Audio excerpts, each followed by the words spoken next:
For my next anime review, I'm doing the film Made in Abyss Dawn of the Deep Soul. This film is done by Cinema Citrus, and this film is rated TVMA. A couple things I do want to preface. I will be talking about major spoilers from here on out, so you have been warned. Made in Abyss Dawn of the Deep Soul takes place directly after the first season. After the whole events with Riko nearly having the near-death experience with the orb launcher, she has been fully recovered. They are now finally getting to the 5th layer of the Abyss. The movie basically takes place entirely on the 5th layer. We finally, after just flashbacks in the previous season from Nanichi's backstory, we finally meet the character in the flesh known as Bondrewd. And one of the reasons why Bondrewd is an important character is because part of Nanichi's backstory and what happened to her, Nanichi and Midi were both part of a group of children where Bondrewd was able to sweet talk and essentially lie to the children to get them to come with him down into his facility in the 5th layer of the Abyss. And from that point forward, Bondrewd essentially did terrible experiments on the children by putting them in these cylindrical tubes that he would drop and then pull them back up rapidly and basically do experiments and cause the children to turn into hollows. By happenstance, Midi was picked and Nanichi was able to get out and go look for her. Bondrewd wound up doing that experiment on both Nanichi and Midi at the same time. And through that experiment, Bondrewd actually found out basically the emotions that and the love that Midi had for Nanichi as a close friend. Because of that, Midi was able to give Nanichi a blessing, and that's why Nanichi still has her personality and memories and soul despite her being a hollow. Midi essentially took on the curse of the Abyss. Because of that, Nanichi spent a while with Bondrewd, helping him with the experiments, and being so afraid of him, she did terrible things that she, at this point in time, is still trying to come to terms with. That is essentially what happened with Nanichi with her backstory. Now, the only way for Reg and Riko and Nanichi to get to the 6th layer to continue their adventure, there's only one way, and it is through Bondrewd's facility through an elevator. But as Riko, Nanichi, and Reg enter the facility, they meet Prushka, which is essentially the adopted daughter of Bondrewd. She's talking with our main characters, and then when Bondrewd finally comes into the scene, the music immediately turns. The only time slow motion is used in the movie, Bondrewd and his crew is walking behind him, and this is just a haunting scene to where you see Prushka just running up to her papa, and it is just an incredibly tense moment because Bondrewd then congratulates Nanichi at finally putting Midi to rest. The look on Nanichi's face, you can tell that Nanichi absolutely hates Bondrewd for very good reason. As the scene progresses, Riko finds out from Bondrewd that the only way to use the lift is by a white whistle. And white whistles can only be used by their original owner. And as for right now, Reg, Nanichi, and Riko are out of luck, so they have no choice but to stay in Bondrewd's facility. As the night is progressing, for the safety of both Riko and Reg, Nanichi asks Bondrewd in exchange for the safe travels of both Riko and Reg, Nanichi says she will stay and work for Bondrewd. And then Bondrewd says that he has done something deplorable. He essentially started having experiments done on Reg.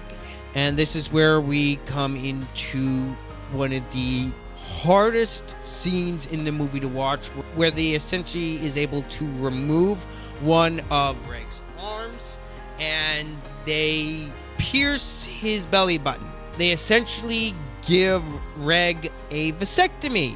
It is an extremely difficult scene to watch, and Riko is able to get up the stairs with the help of Prushka and Menya, which is Prushka's pet. With the help of those two, Riko and Prushka is able to stop the experiments on Reg, and they were able to get Reg out of there and help him get patched up.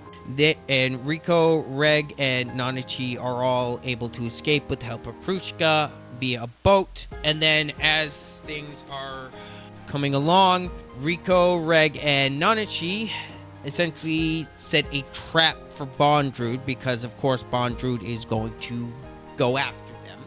They are able to defeat Bondrewd by eventually crushing him with a rock. With a plot twist, Bondrewd is essentially immortal because of his relic that he has in his personal storage. It's essentially in a relic that can help someone transfer their own conscience. After each individual wears Bondrewd's helmet, that transfers his conscience over to the next person. So even though they beat Bondrewd, someone else essentially picked up Bondrewd's helmet, put it on, and then boom, Bondrewd is back at full recovery and is even more dangerous. And then Bondrewd knocks Prushka out cold and then takes her back to his facility. Riko and Reg and Nanichi have to get their bearings, and in order to go to try to save Prushka and get Reg's arm back, they sneak back into the facility. Reg was able to shut off the power and recharge himself. That way Reg can actually use his blaster multiple times, and because we actually found out how Reg actually lost his memory. Reg can only use his incinerator several times before his power source runs out, and that's how he lost his memory the first time. Nanichi and Riko are going along looking for Prushka and Reg's arm that is there. Riko and Nanichi wind up going into one of the rooms that Bondrewd does its experiments in, and we come to find out that Bondrewd, through the experiments through Midi and Nanichi, Bondrewd is able to make these cartridges to help take on the curse of the abyss and avoid the negative effects on himself. But in that process, that requires on sacrificing someone else in the process. So Bondrewd essentially he did this all to children, by the way. He essentially takes and disposes of any unnecessary parts. He basically takes the mind and vital organs and sticks them in the cartridges to use. And by the way, they're all the children and the people who had this done to are still aware of what's going on. So there's that horrific detail. As Riko is learning this from Nanichi, Bondrewd comes in from the shadows, and Bondrewd essentially tells Riko the only way to get a white whistle, it takes a human life to create a white whistle. And because of that, Riko learns the horrific truth, and she is mortified, very understandably so, that in order to get her white whistle to go further into the abyss, she would have to sacrifice another person to do it. A fight ensues with Reg blasting through the door and nearly hitting Bondrewd. Something happens to Reg. It's not explained very well, but memories started flashing with Reg once he started charging up with electricity, and he is now not acting like himself. A great action sequence ensues between Bondrewd and Reg, and then Riko is able to get out of there, and she looks for the arm. Nanachi is able to knock Reg out of his crazed berserker stage. Through the whole scuffle between the two, Reg blows a massive hole in the facility, and through a continued excellent fight with Reg and Bondrewd, they are able to corner Bondrewd and hold him down at some points, but between the scuffle, Reg gets injured again, and then through the dialogue from Bondrewd, we come to find out, and through some previous scenes in the film, Prushka essentially got turned into one of the cartridges. Yes, Bondrewd turned his own adopted daughter into a cartridge for him to use. And then after that information is revealed, through some trickery and distraction, Riko is able to use Reg's other arm to blast Bondrewd completely in half. And then after a little bit of taking in what happened with Prushka turns herself into a white whistle for Riko. So Riko and Reg and Nanachi are able to use the new white whistle and use the elevator to go down into the abyss. And that's a summary of the plot of the film. This film, even though I love this film so much, I would be lying if this film was not hard to watch at times. And the music absolutely shines in here. Kevin Pankin has done an absolutely beautiful job with his soundtrack so far from season 1 and now the movie. He does some absolutely beautiful music, and the music in Made in Abyss, a lot of what makes Made in Abyss good is because of Kevin Pankin's music. It is an absolutely beautiful score, and the pacing of this film as well is just pitch perfect. The newer characters, Prushka and Bondrewd, are great additions. Bondrewd as the main villain for the film. Bondrewd is one of the most well-written villains I've ever seen in any media. He is terrifying, he is charming, and he is extremely intelligent. He is one of those types of characters that the ends justify the means. He's one of those. He doesn't do things out of malice.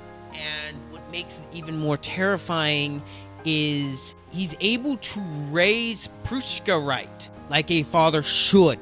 That's the terrifying thing about him. He can still show the love that he needs to his own daughter. He even knows the names of the children still that he wound up turning into hollows through his terrible experiments. It takes a lot of writing talent to write a villain this compelling and this good. And that's why Bondrewd is so dang terrifying. Is you don't really know what he's going to wind up doing next. And that is one of the reasons why, through all his actions, the several people in the Made in Abyss fandom have nicknamed him the child mutilating bastard who lives on the 5th layer. Anyway, this video is going on for long enough. I hope these videos have encouraged you to actually seek this series out and watch it. And my final score for Made in Abyss Dawn of the Deep Soul is a very high 10 out of 10. If I could rate this film any higher, I would, but I'm not going to break my rating scale. I want to thank you for watching this review. And as always, don't forget to leave a like and a comment down below. That helps me so much with my videos. And as always, this has been Ryder. I'm out.